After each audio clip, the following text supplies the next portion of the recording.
El mejor estado del tiempo se vive en temporada de libros. Charlas literarias bajo la fresca sombra de las palabras. Iniciamos en modo lectura. Hoy en temporada de libros. Hoy platicaremos con el ensayista y poeta español Alberto Santamaría sobre el libro De las cosas pálidas, publicado por la editorial La Bella Varsovia. Mi poesía tiene mucho juego psicológico en ese sentido. Siempre recuerdo esto, hay una idea muy bonita de Federico García Lorca, que en algún momento daba cuenta, ¿no? Habla de la historia de cómo la poesía surge en cierta medida, o él lo compara con la herida que se hace un niño, ¿no? Es decir, cuando un niño se cae y se hace una herida, un corte, ¿no? Lo primero que hace el niño, lo primero que quiere el niño no es curarse la herida. Lo primero que quiere el niño es mostrar la herida, ¿no? Enseñar la herida, ¿no? Enseñar un poco el dolor, la herida, ese elemento interno que sale hacia afuera, ¿no? Y ya después curarla. Bienvenidas, bienvenidos a Temporada de Libros. Qué gusto encontrarnos de nueva cuenta alrededor de la escritura literaria en nuestra lengua. Yo soy Verónica López García y en compañía de Jessica Venegas en la asistencia de producción y del ingeniero Raúl Peguero en postproducción, te invito a la conversación que tendré con el ensayista y poeta español Alberto Santamaría sobre su poemario De las cosas pálidas, publicado por el sello La Bella Varsovia. De las cosas pálidas es una reflexión poética atravesada por las tensiones temporales entre el estar del presente y el pasado con su nostalgia siempre engañosa, dispuesta al disfraz y a la mentira. Alberto Santamaría toma este verso cernudiano de las cosas pálidas para cuestionar los rasgos liminales del lenguaje, el intenso viaje entre la percepción y lo que la poesía expresa, entre aquello que se guarda dentro y lo que está afuera, acechando expectante. Con un pensamiento marcadamente filosófico y estético, Santamaría evidencia el desencanto ante el concepto del ayer y de la felicidad, lo inacible y volátil que guardan ambos, y que sin embargo se vuelve potencia para el lenguaje poético. La plenitud de la experiencia vital está siempre limitada por el pensamiento y el sentido existencial que es capaz de reconocer en lo cotidiano e inmediato la capacidad de participar de la creación poética. Nada dentro del lenguaje queda fuera de la poesía, nada que asumamos parte de ella la define. En De las cosas pálidas, el lenguaje, en su multiplicidad y polisemia, sigue extendiendo su aliento creador con una forma que se agudiza y afila en la brevedad de sus versos. Temporada de libros. Porque el mejor clima se crea en una grata conversación literaria.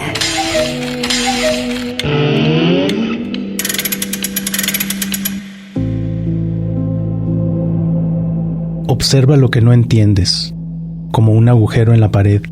Luego, estira el brazo, a través de las grietas. Busca los cables, las tuberías.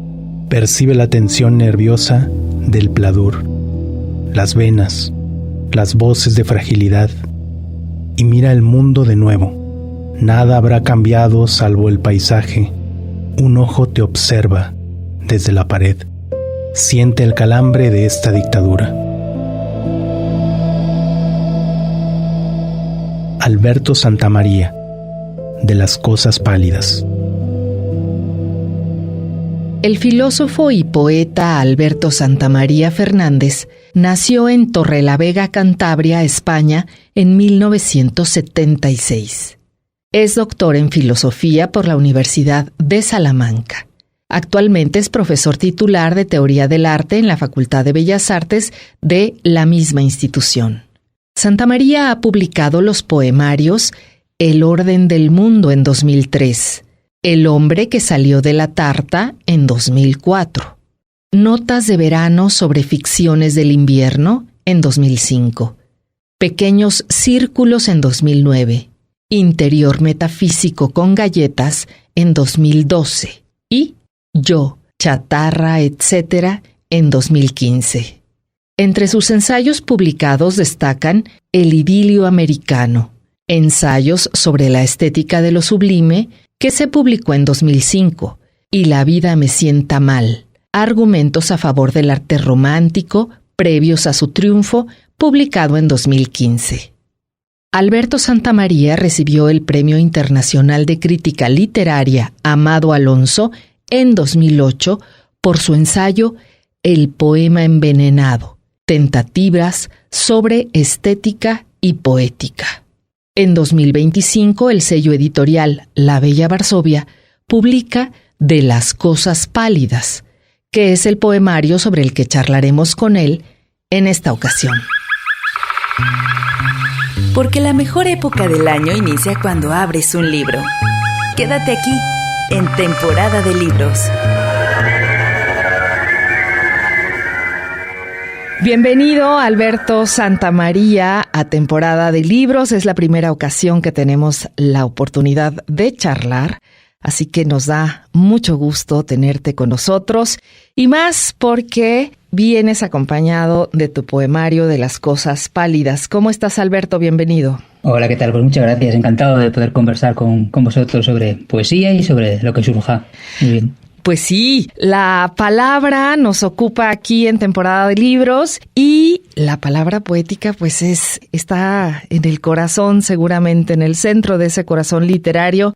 Y pues me gustaría hablar, para empezar la conversación, un poco sobre ti, lector. ¿Sí? Hay, como suele presentarse en los poemarios, pues versos tomados de otros con los que se abre la lectura. Y en esta ocasión, en De las cosas pálidas, pues está Blanca Varela, está Juan Gil Albert, que es, digamos, el autor de un verso que se convierte en un hilo conductor en todo este poemario, y Aníbal Núñez. Así que háblanos un poco de ti como lector de poesía y qué encontraste en estos autores y en estos versos que nos compartes para abrir el poemario, para incluirlos. Pues sí, pues yo, bueno, lo que comentábamos, ¿no?, de la palabra poética, ¿no? Y creo que el encuentro con la palabra poética, el cruce con la palabra poética, siempre está intoxicada por otras lecturas que se hacen, ¿no? Es decir, el poema, o lo bonito de un poema es que, desde mi punto de vista, el poema nunca nace puro, ¿no? Siempre el poema nace intoxicado de muchos factores, ¿no? En mi caso, de ciertas obsesiones que uno tiene, ¿no? Es decir, has mencionado a Blanca Varela, a Gil Albert y Aníbal Núñez, que en sí son poetas en muchas ocasiones muy distintos entre sí, pero que para mí, o para mi forma de ver el hecho poético, el acto poético, tiene algo en común, que es la sensibilidad en la forma de mirar determinados espacios que en ocasiones quedan fuera de la mirada, digamos, acostumbrada, de la mirada burocrática, ¿no?, de la mirada rutinaria, ¿no? Y cómo esos espacios foráneos, esos jardines extraños, esas afueras, esos descampados, ¿no?, toman un lugar nuevo a través de la palabra poética, ¿no? O son redescubiertos en la palabra poética, ¿no? Y para mí, el hecho de la lectura del poema, o el hecho de la lectura de la poesía, siempre trato de hallar o vincular con mis obsesiones, ¿no? Hay un escritor que me gusta mucho, que no es un poeta, que es J.G. Ballard, que decía que uno debe tener fe en sus obsesiones, ¿no? Debe creer en sus obsesiones, porque las obsesiones tienen un idioma, ¿no? Tienen un lenguaje, ¿no? Y descifrar el lenguaje de tus propias obsesiones te lleva también a encontrar espacios de ti que no conocías, ¿no? Y creo que el poema tiene mucho que ver con ese diálogo interior y exterior, con ese dentro y ese afuera, ¿no? Y que para mí estos poetas me sirven un poco para indagar en estos espacios, ¿no? Pero no es solo la palabra poética en mi caso, ¿no? Es decir, hay otros espacios de la literatura o fuera de la literatura que también entran luego dentro del poema, ¿no? Y yo soy muy también fetichista en el sentido de buscar en determinados poetas que me inviten a salirme un poco de mi propio centro, ¿no? Y bueno, pues estos poetas están ahí, y creo que he recurrido mucho a ellos porque me fascina, ¿no? Incluso el propio título del libro, que es De las cosas pálidas, que proviene de un verso de Luis Cernuda, ¿no? Que también me gusta ese diálogo, ¿no? Ese diálogo de sacar de lugar a mí mismo y sacar de lugar a los poetas que leo, ¿no? Ese es el juego que me gusta de la palabra poética. Y que además es también una forma de evidenciar este largo, infinito verso que es la poesía, que se ha escrito siempre y que seguirá, y del que participamos todos de alguna manera, ¿no? Todos quienes han escrito, todo eso que hemos leído está en la cabeza y necesariamente se va a convertir en otra cosa, o simple y sencillamente se va a continuar, se va a convertir en un eslabón más que forma parte de este gran coro de voces que es la poesía. Alberto, pues hablabas de adentro y de afuera, y es una idea, son ideas que aparecen una y otra vez en las páginas de Las Cosas Pálidas. Es también un poemario sobre los límites, lo liminal, las fronteras. ¿Qué es eso que tenemos dentro? ¿Qué es eso de nosotros que está dentro? ¿Qué es lo que está afuera? Y cómo hay este viaje de lo existente que está atravesando sin parar esos límites. Platiquemos de eso, Alberto. Sí, yo creo que a mí una cosa que iba a decir que siempre, pero casi siempre me ha interesado desde que empecé a escribir poesía, ¿no? Que yo llegué a la poesía a través de la música, ¿no? Yo quería ser músico punk y me di cuenta que llegaba escribiendo poesía, ¿no? A veces las cosas transmutan y varían y las llevan por donde menos uno espera, ¿no? Pero a mí siempre me ha interesado, repito, el jugar con las fronteras, ¿no? Con los límites, tanto de los géneros, ¿vale? Porque siempre me ha interesado mucho, por ejemplo, algunas de mis mayores influencias provienen de leer ensayos o de leer novelas, no solo poesía, ¿no? Me gusta jugar con las fronteras de los géneros, que es algo que ya proviene de cierta influencia del romanticismo, etcétera, etcétera, pero esas fronteras me interesan mucho. También las fronteras en sentido urbano, geográfico, ¿no? Es decir, esa búsqueda de determinados paisajes que muestran algo más de lo que aparece a primera vista, ¿no? Es decir, esa búsqueda de las afueras, de los paisajes desolados, que en realidad hablan también de un paisaje desolado interior, ¿no? Ese juego con el dentro y el afuera que comentabas hace un momento, ¿no? Y estos elementos me han servido para indagar a nivel filosófico también, pero sobre todo indagar a nivel visual, ¿no? Es decir, entender, por ejemplo, mucho en mi poesía tiene que ver con mi fascinación por los bodegones, ¿no? La pintura de bodegón, que de alguna forma es una pintura tendida como menor, pero a mí la imagen del bodegón, del instante captado en la imagen de la fruta, por ejemplo, o de elementos extraños que aparecen por fuera, me ha interesado mucho, y muchos de mi poesía está vinculada a esta imagen de lo que suele pasar desapercibido, de esas fronteras, ¿no? Que hay mucha influencia, obviamente, no he inventado nada, mucha influencia de la generación del 27, también del modernismo norteamericano y de ciertas poesías latinoamericanas que me han influido bastante, ¿no? Es decir, me gusta indagar esos límites, que son límites visuales, límites urbanos, pero al mismo tiempo hablan de algo más, ¿no? Hablan de una trascendencia, hablan de la memoria, hablan de lo que está en las afueras de la memoria, ¿no? De aquello que pasa desapercibido en nuestro recuerdo y que de repente brota, ¿no? Mi poesía tiene mucho juego psicológico en ese sentido. Siempre recuerdo esto, hay una idea muy bonita de Federico García Lorca, que en algún momento dado cuenta, ¿no? Habla de la historia de cómo la poesía surge en cierta medida, o él lo compara con la herida que se hace un niño, ¿no? Es decir, cuando un niño se cae y se hace una herida, un corte, ¿no? Lo primero que hace el niño, lo primero que quiere el niño no es curarse la herida, lo primero que quiere el niño es mostrar la herida, ¿no? Enseñar la herida, ¿no? Enseñar un poco el dolor, la herida, ese elemento interno que sale hacia afuera, ¿no? Y ya después curarla, pero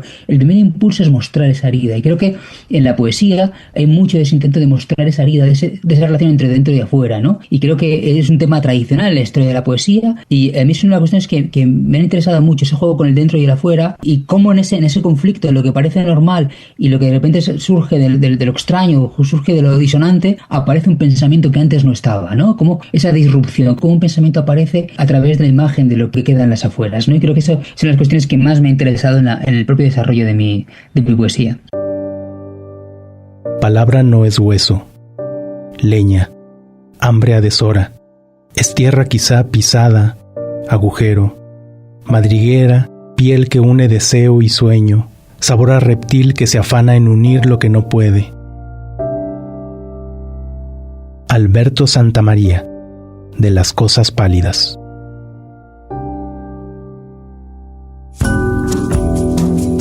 Temporada de libros, porque leer te hace libre y la libertad suena bien. Continuamos.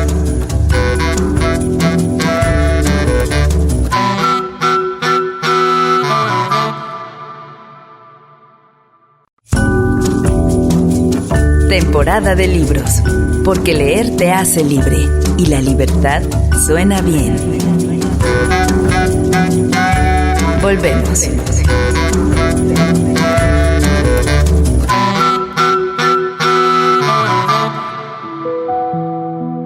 Tocarse, piedra a piedra, una cosa es lo que buscas, y otra lo que encuentras, nada. He perseguido más que este idioma que no entiendo, que me reclama, que me estruja. Alberto Santamaría, de las cosas pálidas. Hay aquí un verso que me gustaría compartirles a todos. No son preguntas lo que necesitamos, sino comprender la herida. Esta herida, como el cangrejo comprende su mundo sin nostalgia. Pues de heridas estamos hechos también, Alberto, y la poesía, por supuesto. Y de cómo se expone, cómo nos vulneramos con los demás al mostrarla, o cómo nos construimos justamente detrás de la herida. Claro, ahí está el hecho poético, ¿no? De cómo, y que esa herida no tiene por qué ser tampoco un trauma. Sí, claro.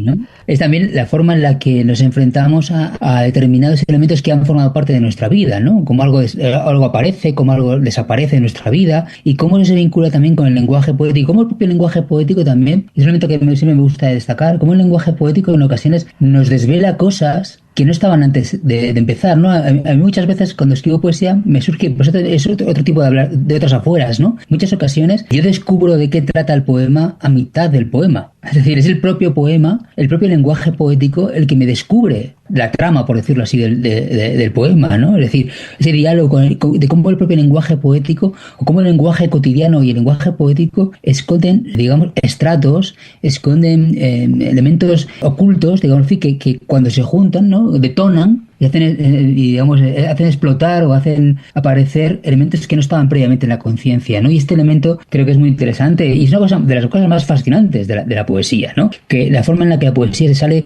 de las urgencias, de los requerimientos de otro tipo de lenguaje o otro género literario donde la argumentación o donde los procesos narrativos exigen, digamos, una paciencia o unas estructuras que no exige la poesía. La poesía te llama, ¿no? Y de repente surge algo, ¿no? Como de esa chispa aparece una imagen y esa imagen surge un pensamiento, ¿no? Y siempre digo que después de mucho teorizar he llegado a una única definición de poesía y es que la poesía es una cosa que le hacemos a las palabras, ¿no? Y qué sea lo que le hacemos y cómo lo hacemos y si eso que hacemos al final tiene contacto con realidad no lo sé, pero es una cosa que le hacemos a las palabras, ¿no? Y creo que eso es lo fascinante, ¿no? De la ausencia de una guía de la propia poesía, tanto como escritor como lector, obviamente.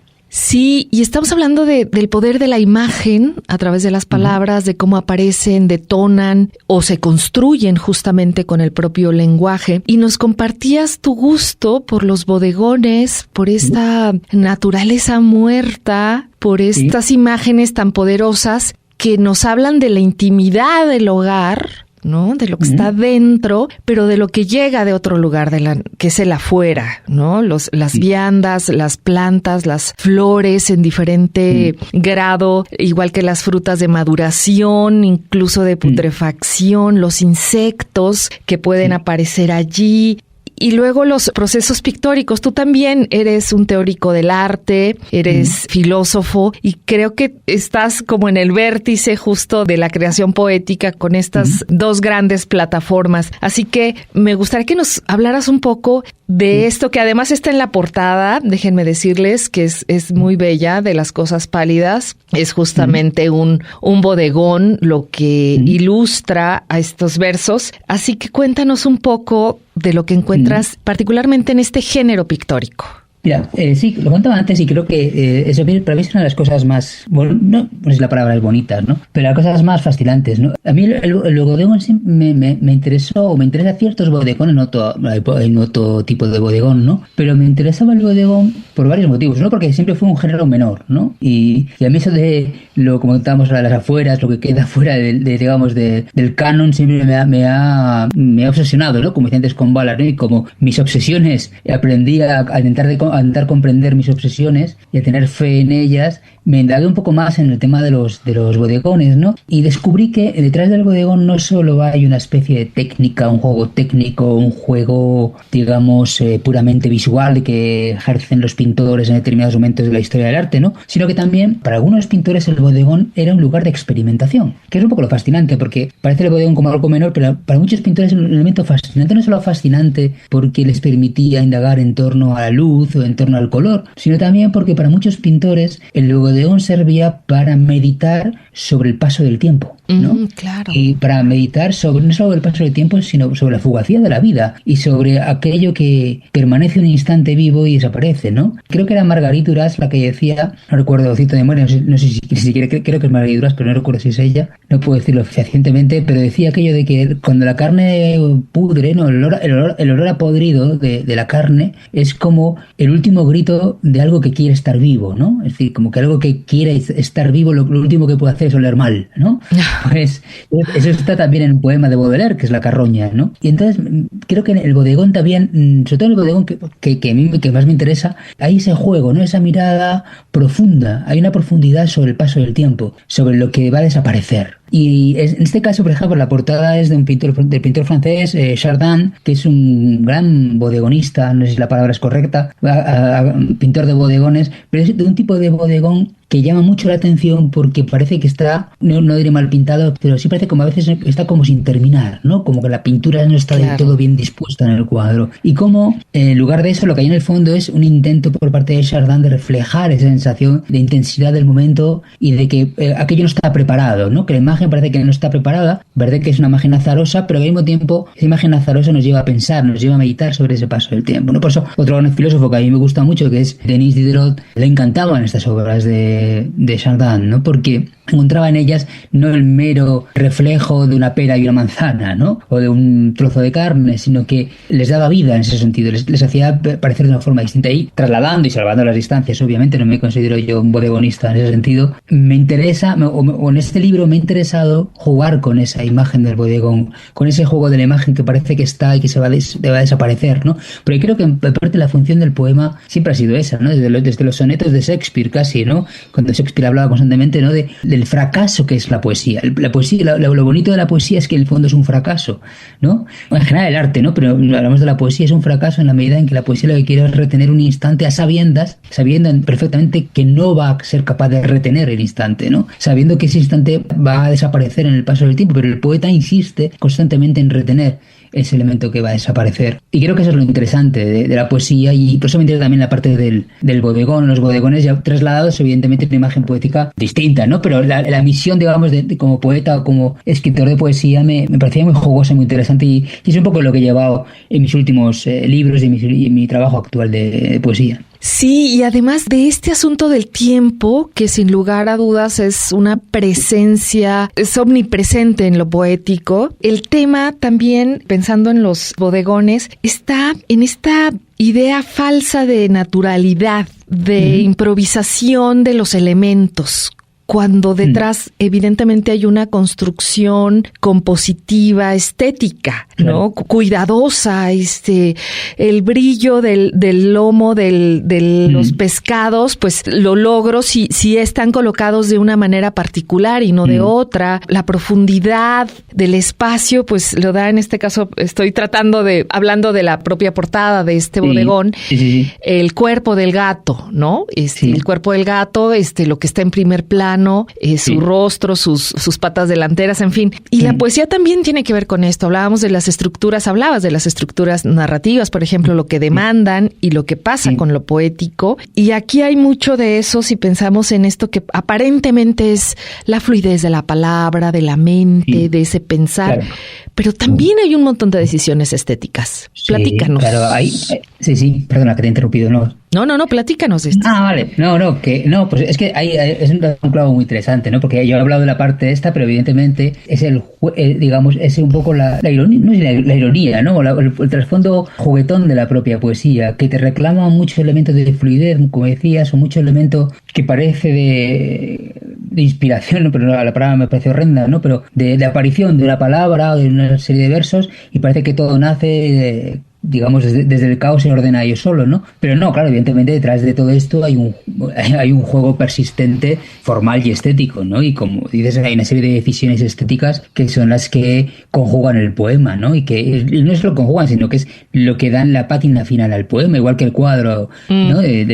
bodegón, es decir, hay una serie de elementos que pueden parecer basados en, digamos, la expresividad propia del artista, pero evidentemente por detrás hay un elemento formal y estético que es lo que da forma al final a la herida, ¿no? Digamos, la herida se enseña, pero al final la herida hay que enseñarla de una forma acorde a una serie de parámetros en los que el propio poeta se encuentre su propia voz a la hora de expresar esa herida, ¿no? Y ese juego yo creo que está en la búsqueda del poema, ¿no? El poeta siempre está buscando ese poema que nunca termina de escribir, ¿no? Y ese poema que nunca termina de escribir, que nunca va a llegar, tiene que ver con ese juego del lenguaje y de la forma estética. Sin duda. Me gustaría que nos compartieras un poco de lo que te brinda como filósofo, como teórico del arte, la poesía y al revés, de cómo se nutren estos tres grandes veneros en tu trabajo de escritura.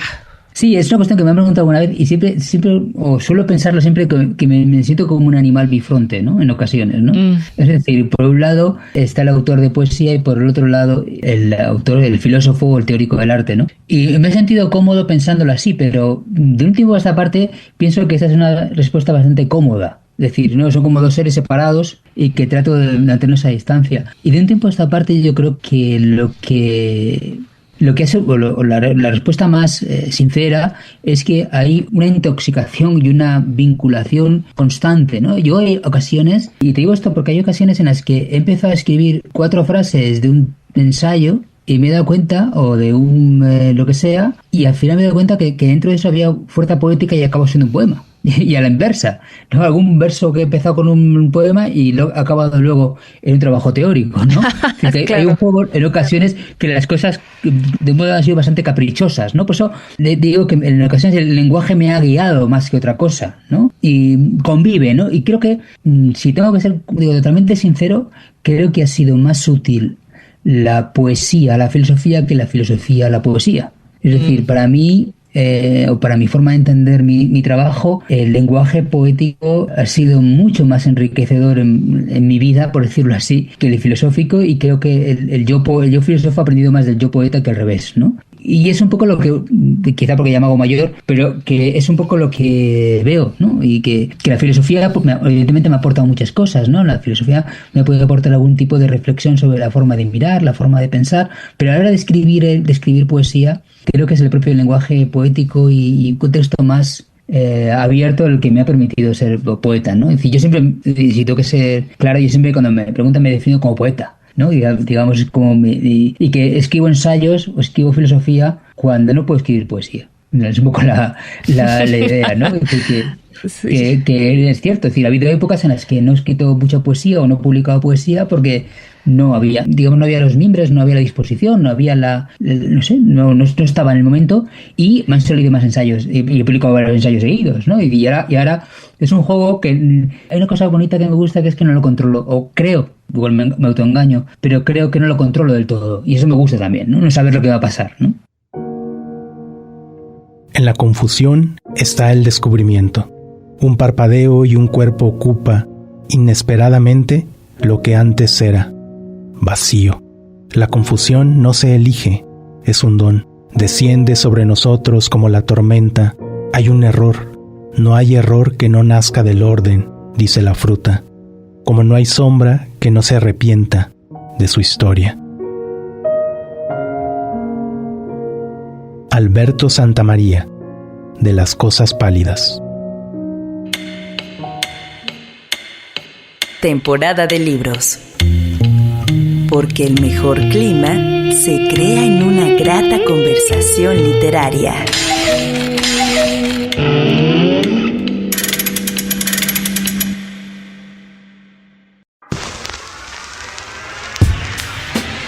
Temporada de libros. Porque los libros se leen en soledad, pero se disfrutan aquí, entre nosotros. Continuamos.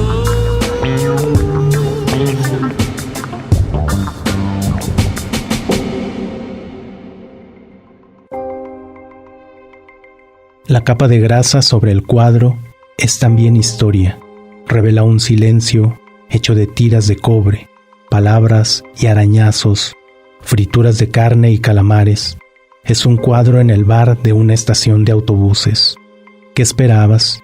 Si no es acaso esta majestad, sudorosa que nos acoge, esta jauría de perros lanzándose sobre un ciervo solitario que nunca termina de morir. Esta exuberancia forestal, tragedia y moho, en tonos marrón y burdeos. Esa es la imagen sobre el lienzo, eternamente. La capa de grasa es también historia derretida, dice Hegel. Nos sobrevivirá, recuerda, como Napoleón y el vinagre. Héroes derrotados somos, fulanas de lo incomprensible. Alberto Santamaría, de las cosas pálidas.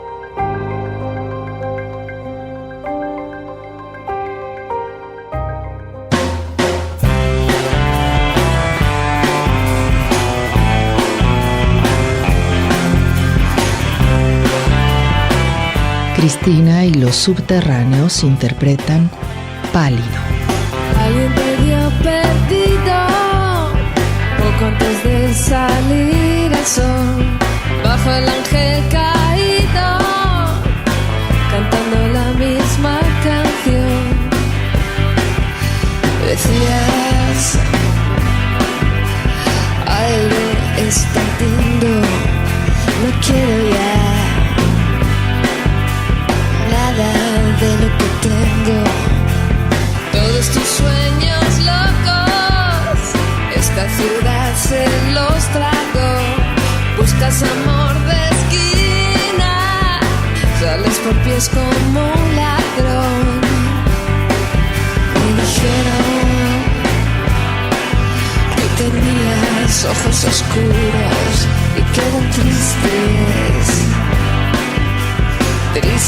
como el futuro, y yo los busqué. Oh, yo los busqué. Te quedas pálido, pálido, pálido cada vez que ves lo rápido, rápido, rápido que caes.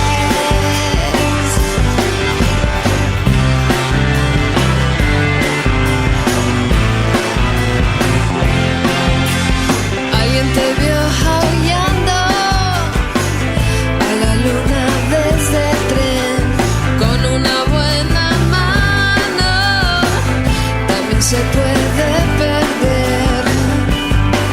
Chico pálido, se está terminando, han cerrado el bar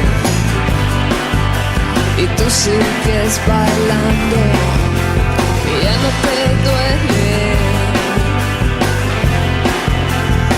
crees que no lo sé, te quedas pálido, pálido, pálido cada vez que ves lo rápido, rápido, rápido que caes, te quedas pálido, pálido, pálido cada vez que ves lo rápido, rápido, rápido que caes. De noche todas las chicas brillan como sirenas, dicen cosas confusas mientras cruzan las piernas, soñan con chicos guapos que les quitan las penas. Mirando al cielo, mirando al cielo, pálido, pálido, pálido cada vez que ves lo rápido, rápido, rápido que caes, te quedas pálido, pálido, pálido cada vez que ves lo rápido, rápido, rápido que caes.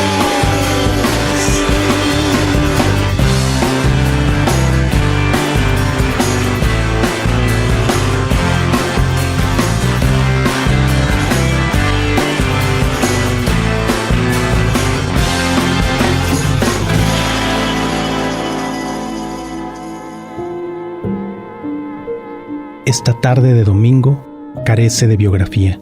Su única premisa es el error. Carece hacia adentro, ocupa plazas, persigue sombras. Se instala entre la maleza, silenciosa.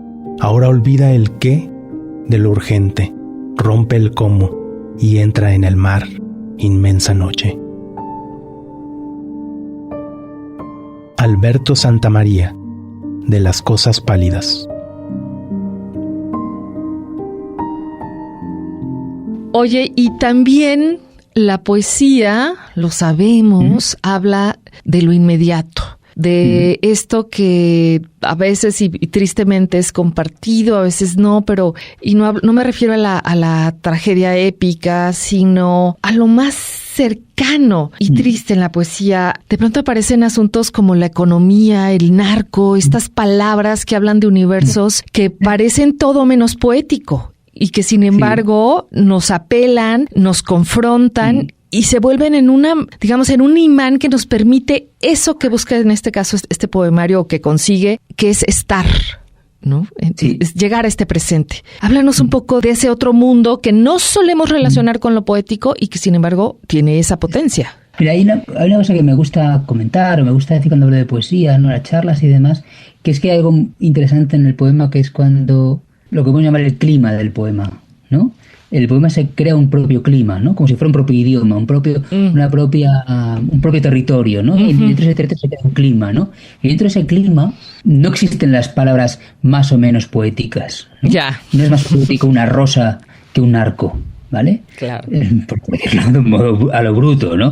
Me refiero al lenguaje poético, ¿no? Y entonces, en el clima que se crea en el poema, digamos, las palabras se salen de su propio significado, en ese clima, ¿no? Y el lector puede hacer con ellas lo que quiera, ¿no? Una de las cosas más bonitas que me gustan a mí de la poesía es que es la sensación de que, y me gusta mucho además, la idea de que cuando hablan con gente con mi poesía y demás, el hecho de que no existe la lectura correcta, o no existe la interpretación correcta del poema, ¿no? Es decir, que de alguna forma lo que hace el clima del poema es que cada uno lleve ese clima a su propio territorio, y es lo que más me gusta a mí. Es decir, yo puedo tener una idea en mi cabeza, pero mi propia idea no tiene por qué ser la verdad del poema, ¿no? Que a mí, o dicho de otra forma, en el poema no hay verdades absolutas, ¿no? El poema hay las verdades que puedan surgir en cada lectura y en cada lector, y me gusta. Entonces, dentro de ese clima me siento muy cómodo introduciendo elementos de la vida cotidiana que parecen a veces chocar, ¿no? Una lata de albóndigas, lo que sea,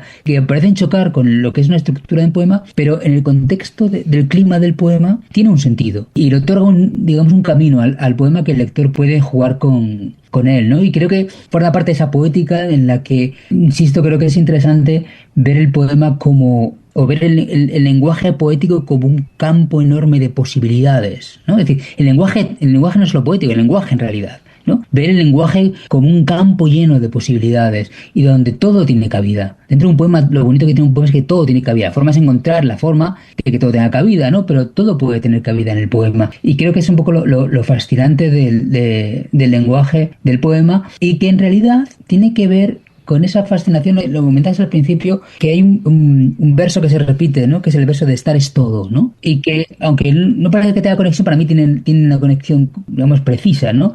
El hecho de que, de alguna forma, el hecho de estar vivo, el hecho de permanecer observando el mundo, te permite que en ese observar el mundo todo tenga cabida, que todo tenga espacio dentro del poema. Y claro, la misión del poeta es cómo crear ese clima para que todo, ¿vale? Ese todo frente al cual estamos pueda aparecer en el poema y pueda, digamos, llevarnos a crear nuevos pensamientos o nuevas formas de mirar la realidad, ¿no? Volvamos al tiempo, Alberto. Sí. Sigamos con el estar, verbo del presente, que sin embargo, aquí de Las Cosas Pálidas, pues también, además de hablar del presente, habla de ese gancho que nos sigue atorando con el pasado, al hablar de la nostalgia, de las brumas que tiene el pasado y que una y otra vez nos envuelven. Platiquemos de esto. Sí, hay una de las cuestiones que tanto en este poemario como una pequeña novelita que publiqué hace un par de años, y el libro anterior de poemas, quizás porque, lo he dicho antes, ya me hago viejo o lo que sea, Pero hay un juego constante sobre cómo pensar el pasado, ¿no? Y cómo pensar tu propia vida y cómo pensar el presente, ¿no? Esos elementos, ¿no? Pasado, presente, memoria. Y, digamos, y desarrollando este pensamiento y leyendo otras cosas, me di cuenta que uno de los grandes problemas que tenemos, desde mi punto de vista, en ocasiones, es la nostalgia. La nostalgia en muchas ocasiones es un falso amigo y es un insecto venenoso bastante complejo, porque la nostalgia lo que hace en muchas ocasiones es, digamos, desacoplar, eliminar las raíces del pasado y idealizar un momento de tu vida que no fue tan real o no fue tan maravilloso, ¿no? Entonces, a mí siempre me gusta la idea y por eso, y esto enlaza con la pregunta anterior también, me gusta entender el poema como un gran juego de anacronismos. Es decir, uno no puede no ser anacrónico, ¿no? Es decir, yo cuando miro mi pasado no lo puedo desconectar del presente de ahora. Y por lo tanto, en ese ver el pasado desde el presente, la misión es no caer en la nostalgia, porque lo normal es cuando mires del pasado al presente, del presente al pasado, lo mires con cierta nostalgia. Ojo, qué joven era, cuántas cosas había, etcétera, etcétera, etcétera, ¿no? Y no jugar con esa mentira, ¿no? Con esa realidad, sino tratar de ver el diálogo entre este presente y ese pasado y ver que surgen cosas distintas, que surgen cosas nuevas, ¿no? Y creo que en el poema juega mucho con ese diálogo entre el presente y el pasado y sobre todo tratar de eliminar el embellecer el pasado, ¿no? Y ahí aparece en varios poemas esta idea, ¿no? Por hay un momento, no recuerdo ahora que me voy a decirlo así, como que la frivolidad siempre antes que la nostalgia, ¿vale? Sí. O sea, prefiero ser frívolo que ser nostálgico, ¿no? Porque la frivolidad te permite destapar cosas que en el pasado no te permitías, ¿no? Es decir, jugar un poco a deslocalizar el pasado, a agrietarlo, a falsificarlo incluso, ¿por qué no? ¿Vale? Con la necesidad de crear imágenes nuevas y elementos distintos, ¿no? No a santificar el pasado, ¿no? Y esa es una cuestión que me ha interesado mucho, digo, como decía al principio, en los últimos tiempos, ¿no? Incluso en el libro aparecen cuestiones como la esperanza, ¿no? Es decir, hay un juego mucho también que tiene un trasfondo político, ¿no? De que en ocasiones nos engañamos con la esperanza, ¿no? Y la esperanza es muy bonita, la esperanza es muy interesante, la esperanza es maravillosa, tener esperanza en que algo va a cambiar, pero la esperanza tiene que dialogar también con el fracaso, ¿no? Y no solo ver lo bonito de la esperanza, ¿no? Y creo que en esos diálogos que a veces son un poco tristes, pero es interesante jugar a no idealizar el presente, no idealizar el pasado y hacerle saltar chispas a esa relación, ¿no?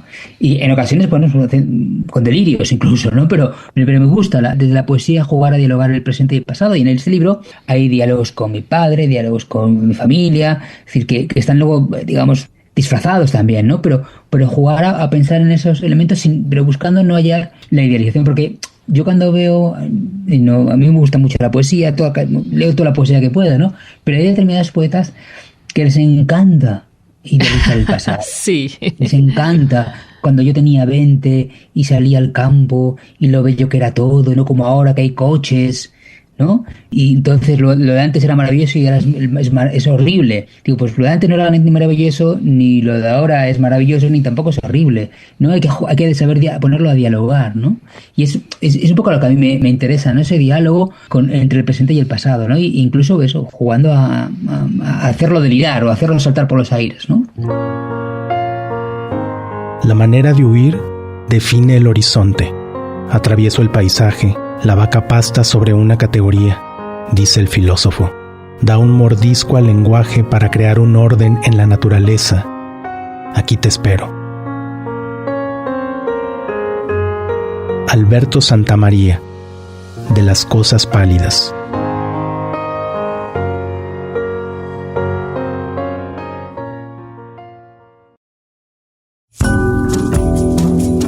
Temporada de libros, porque leer te hace libre y la libertad suena bien. Continuamos.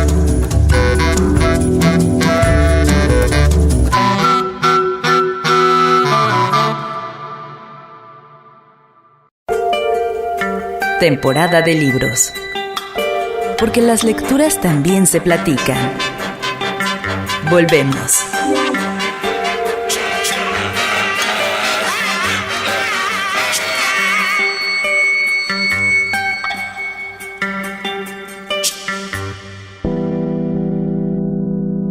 La imaginación es pescadera, separa las espinas del cuerpo las escamas de la locura, sus manos alegres palpan la resina oscura de las tripas. Las agallas ven el sol por un momento, la sincopada dulzura del cuchillo alrededor de los ojos funciona, abre el mundo en dos como pan crujiente. Cuando la imaginación ha terminado con los restos, el poema no guarda ya ningún parecido con la realidad.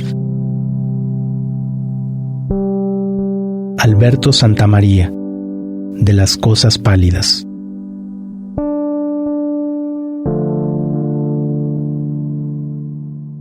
Ponerlo frente a nosotros mismos es también una manera, a lo mejor, de salvarnos a nosotros mismos, ¿no? Pensar que podemos controlar nuestra, digamos, jocosamente autobiografía y pensarnos buenas personas o mejores personas en un momento. Por lo menos en un momento fuimos mejores, ¿no? Y eso, como no puedo argumentar que es hoy, eso ocurrió en el pasado, ¿no? Claro, hay mucho de onanismo de la memoria, ¿no? Claro, de narcisismo, sí. Que uno cuando hay muchos poemas en los que uno, en lugar de escribir un poema, está disfrutando de sí mismo, ¿no? Y disfruto de mí mismo, ¿no? Me doy al placer a mí mismo recordando lo maravilloso que yo era, ¿no? Pues que no digo que no, igual eres maravilloso, no lo sé. Pero sí, de alguna forma eso que genera una campana, un aislamiento, que insisto que no estoy, digamos, criticando negativamente, cada uno escribe lo que le interesa, pero a mí me saca del poema. Quiero decir, cuando alguien escribe un poema donde todo era maravilloso frente a ahora que es una basura, me expulsa del poema. Claro. ¿Vale? Es lo que me sucede con determinadas poesías memorialistas, nostálgicas, ¿no? Y me gustan más aquellos poemas que me incomodan, ¿vale? Que juegan a incomodar o juegan a dialogar con el presente y el pasado, y un poco ese diálogo que está ahí, ¿no? Porque además del tiempo, en tu poemario está la felicidad. Por ahí está este verso, la palabra feliz que tiene hilos negros. ¿No? No nos engañemos con eso tampoco. Claro, es ese juego, ¿no? Que tiene que ver con el dentro-afuera, la memoria, es decir, jugar un poco a darnos cuenta que no existen las palabras en abstracto, ¿no? O los conceptos en abstracto, ¿no? Esto igual suena un poco filosófico, pero me refiero al hecho de que la felicidad no existe como una cosa abstracta, que es, ¿la felicidad es esto o es esto? O sea, no, la felicidad incluye... Lo que quiero decir con esto es que la vida no es una novela que tenga principio, nudo, desenlace sí tiene, pero principio, o sea, no hay un orden, ¿no? Entonces, ajá, la felicidad, en el momento en el que uno es muy feliz, al mismo tiempo puedes tener 1000 preocupaciones o 1000 problemas, ¿no? Y soy feliz porque me he enamorado, pero al mismo tiempo, yo qué sé, me ha pasado, yo qué sé, he perdido o me han hecho el curro, ¿no? No, y el amor mismo está lleno de ansiedades, ¿no es cierto? O sea, la felicidad no es una cosa plana, ¿no? Y que es A o B, o blanco o negro, ¿no? Entonces, ese elemento es un poco lo que el verso que está ahí detrás, ¿no? Es decir, que lo escribí en un momento de felicidad, pero al mismo tiempo darme cuenta que esa felicidad incluye esos hilos negros, ¿no?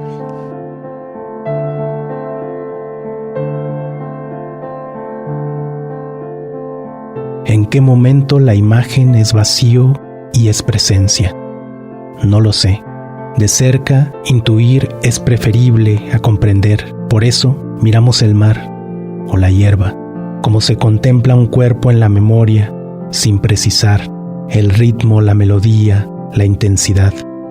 ¿En qué momento la imagen muerde, astilla sin más, hasta desgarrar lo inevitable, la frontera? Éramos músculos, pero también adivinos.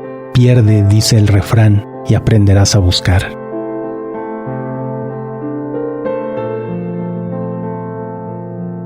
Alberto Santamaría, de las cosas pálidas.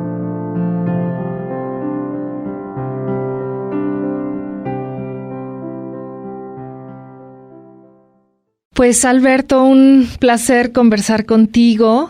Te agradecemos esta conversación y pues los invitamos de verdad a todos, a todas, a leer de las cosas pálidas y acercarnos a los libros de Alberto Santamaría, que tan generosamente nos regaló este tiempo para hablar de su escritura. Muchas gracias, Alberto. Un placer, lo he disfrutado mucho, ¿eh? Muchas gracias. Gracias.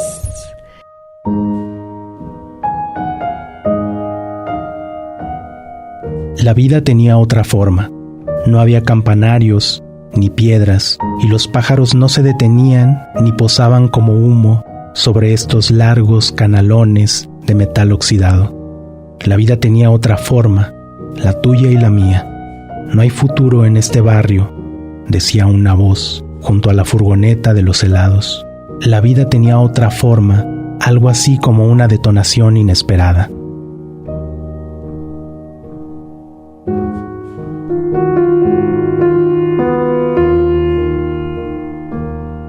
Alberto Santamaría, de las cosas pálidas.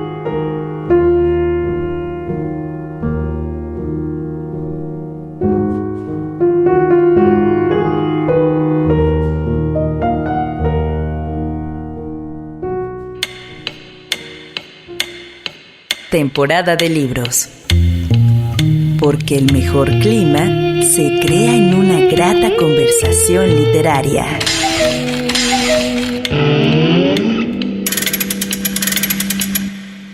Llegamos al final de nuestro encuentro sonoro. Deseo que hayas disfrutado de esta temporada de libros y de nuestro invitado, el poeta español Alberto Santamaría, con quien platicamos sobre su poemario De las cosas pálidas. Puedes encontrar información sobre nuestro programa en la página de Facebook Temporada de Libros. Conéctate, síguenos la pista. También puedes descargar nuestro podcast en Spotify y en la página de Radio UDG. A mí me encuentras en Instagram como veronica.pres con doble S. Soy Verónica López García y te deseo un gran día y mejores lecturas.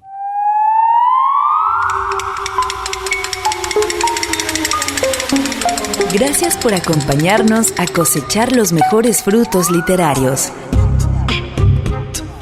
Aquí en Temporada de Libros.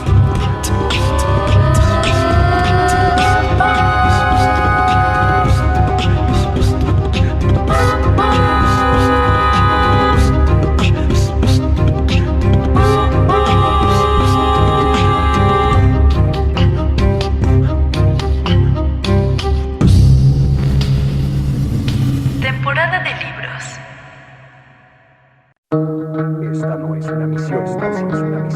Esta no es una misión imposible. Atención, concentración.